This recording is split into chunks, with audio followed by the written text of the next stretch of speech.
Honorable Chairperson of the session, Chairperson and members of the committee, members of the provincial executive committees, honorable members, Deputy Minister of Cooperative Governance and Traditional Affairs, Honorable Prince Bans Ngamashe and Honorable Masimula, the Chairperson of the National House of Khoisan, of Traditional and Khoisan Leaders, Chairperson of the Demarcation Board and its members, the President of SALCA, the Directors General for DCOC and DTA, the CEO of MISA, the Organized Labor, IMATU and SAMU, fellow South Africans, ladies and gentlemen,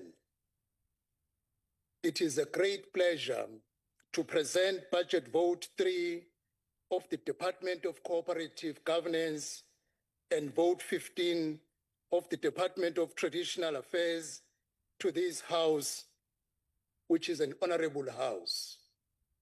Our presentation today takes place under the heavy weight of grief and devastation.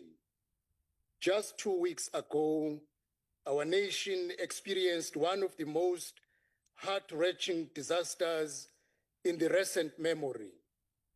As we all recall, on the 5th of June 2025, the South African Weather Services issued an impact-based early warning alert for all parts of our country, which included heavy rain, snow, and strong winds.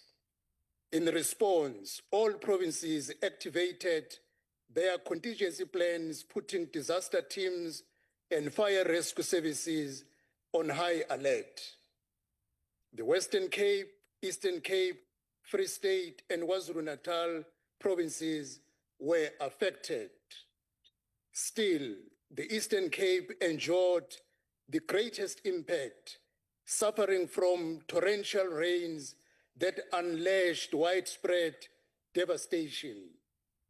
Districts such as Nelson Mandela Bay, Chris Hani, and OR Tambo bore the brunt of this catastrophe. These floods did not merely wash away homes and infrastructure. They tore through the very fabric of families and communities. Families lost everything in a matter of hours. Sadly, over 100 South Africans, including children, parents, and grandparents, lost their lives. Thousands more were left homeless, schools were submerged, clinics destroyed, and roads became rivers of despair. The pain is unimaginable. On behalf of the Ministry and the Department of Cooperative Governance and Traditional Affairs, we offer our condolences to every grieving family and to every person who has lost not only a loved one, but also a sense of stability and hope. May the souls of those that passed on during this disaster rest in peace. Due to the scale of loss and the need to unlock specific interventions, I authorize the National Disaster Management Center to officially classify this catastrophe as a national disaster.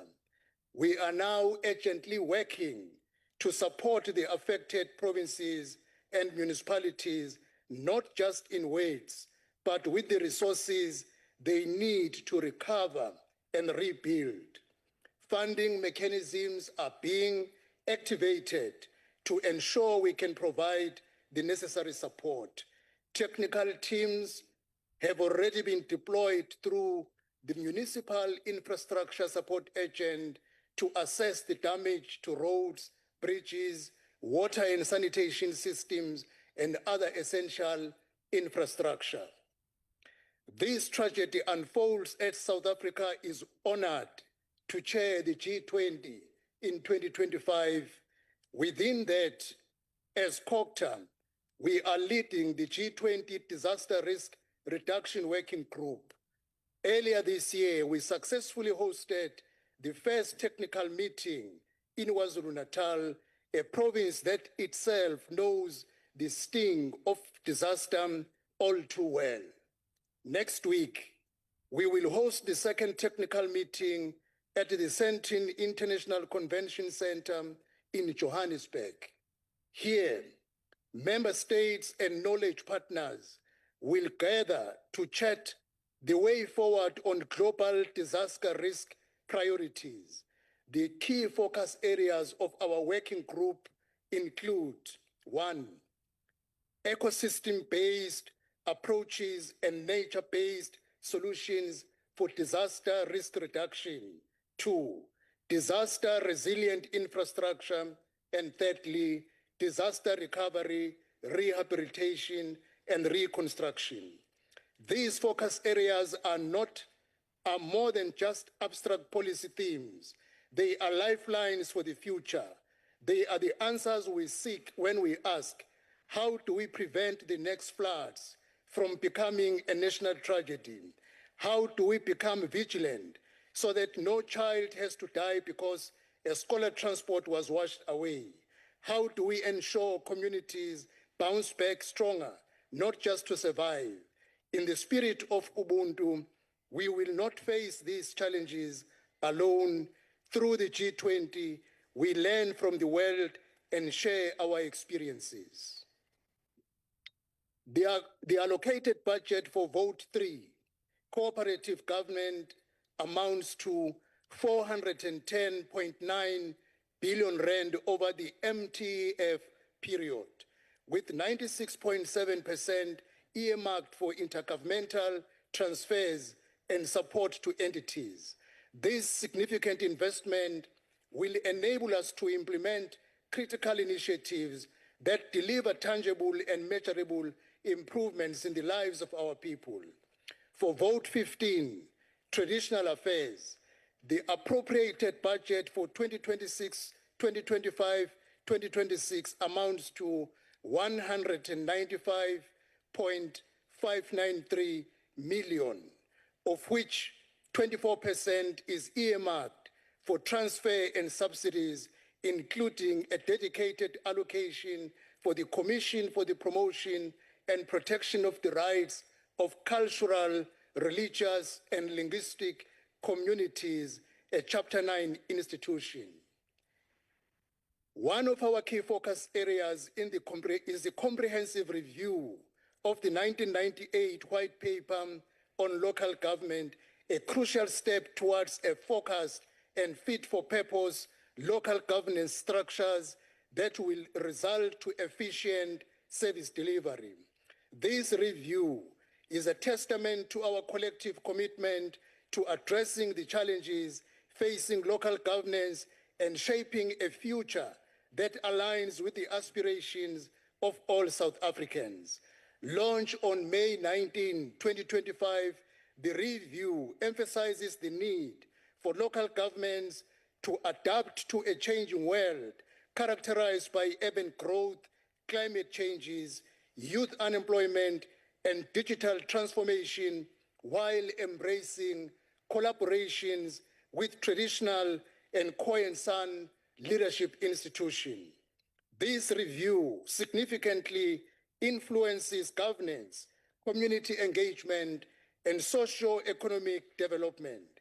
It reflects the government's commitment to improving local governance and service delivery, which are vital for effective democracy and citizen satisfaction. We prioritize the inclusive engagement by ensuring all voices, especially those historically silenced, are heard. We aim to provide marginalized groups like informal traders, women, youth, traditional and Khoisan leaders, and rural communities with the opportunity to participate. The review aims to create a modern local governance system that will foster capable, ethical, and innovative municipalities, ultimately improving lives and strengthening democracy. We initially set to make submissions to be 30 June 2025, but in response to requests for more engagement, the date has been extended to July 31, 2025. Our goal is to develop a responsive local government system that meets the needs of all South Africans and deliver quality services. We have made a great progress in implementing targeted interventions in distressed municipalities. These interventions include infrastructure maintenance and development support, enabling municipalities to address basic service delivery backlogs in water, electricity, roads, and sanitation.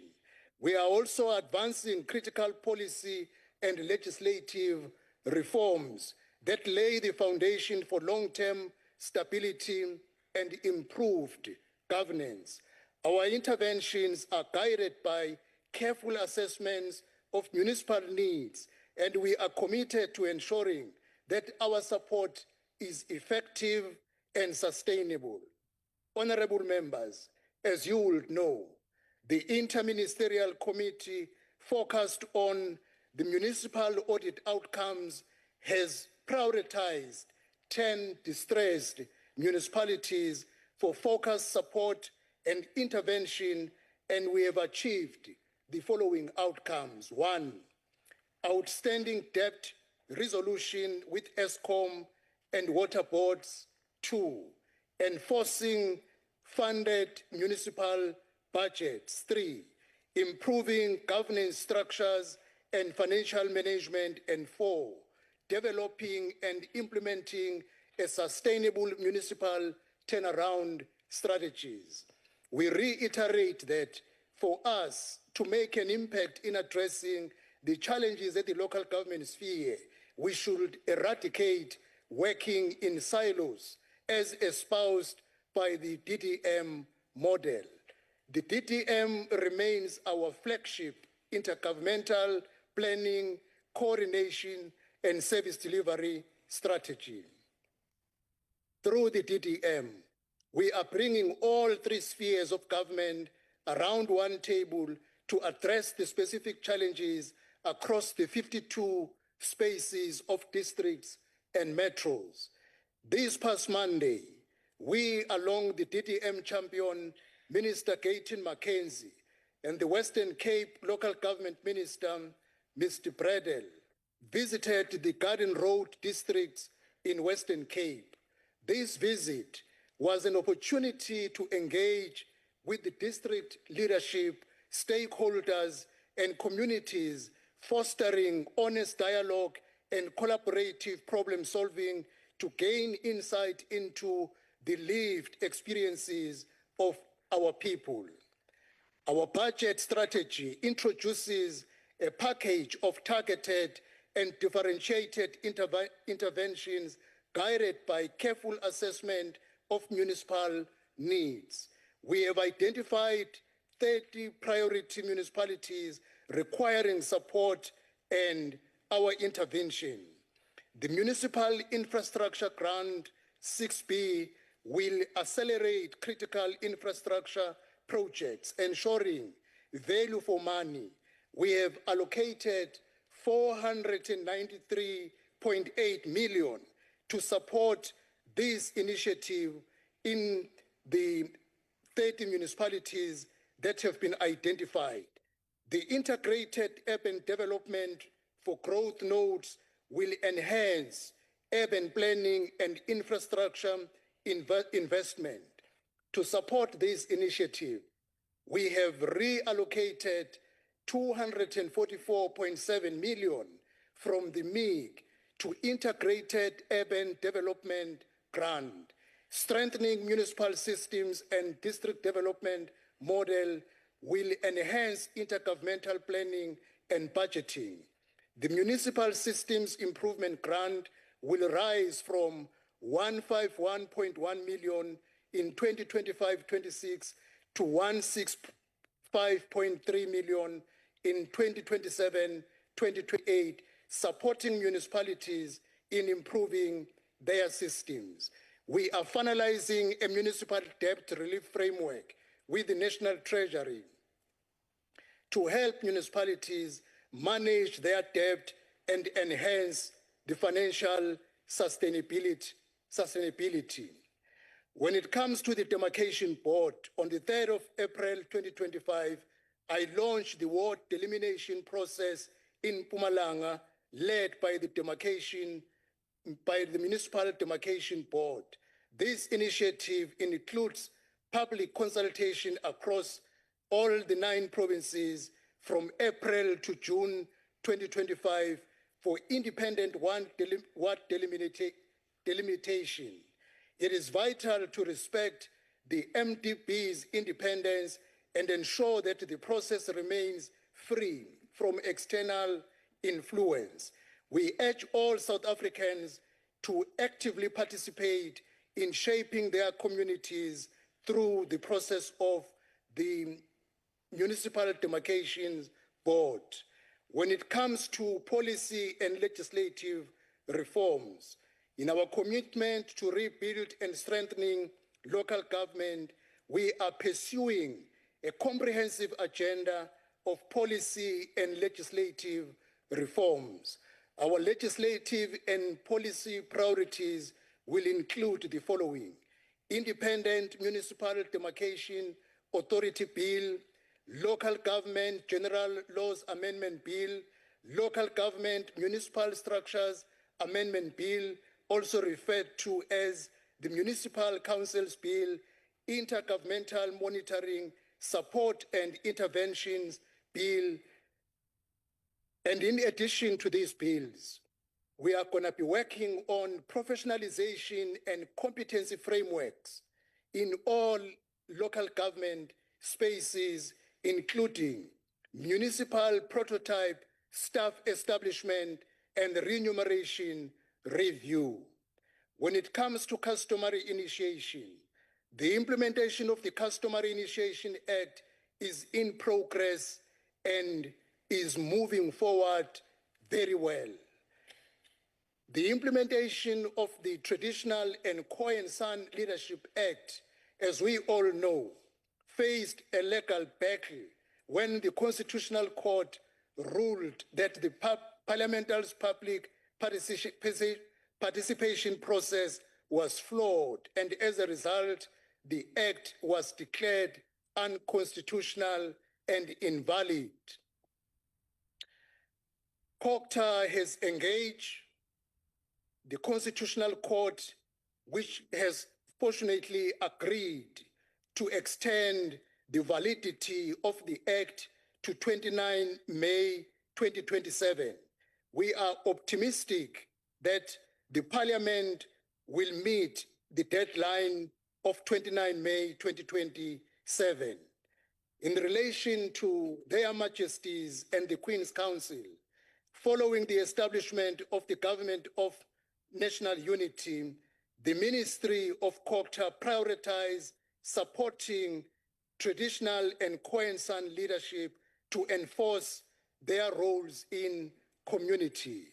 We have successfully managed to establish the Forum for all the kings and queens and principal traditional leaders in South Africa last year. And early this year in March, we also successfully established the Queen's Council to support Their Majesties and lead the initiatives for social cohesion and socio-economic development within the traditional communities.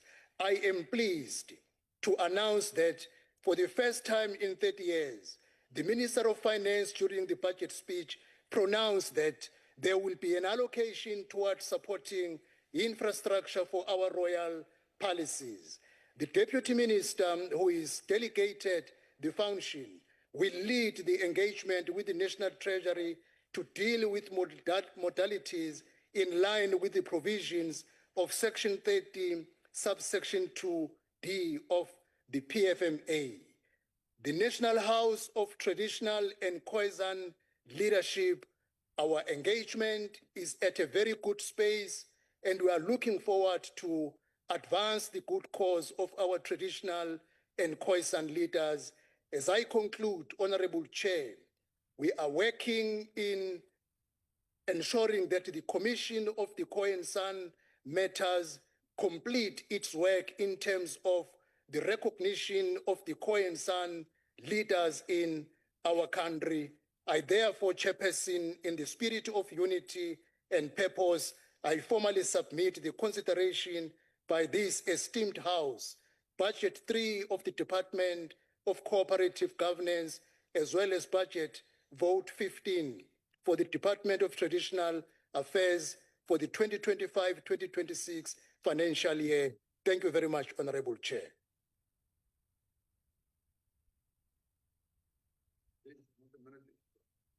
Thank you very much, Honorable Minister.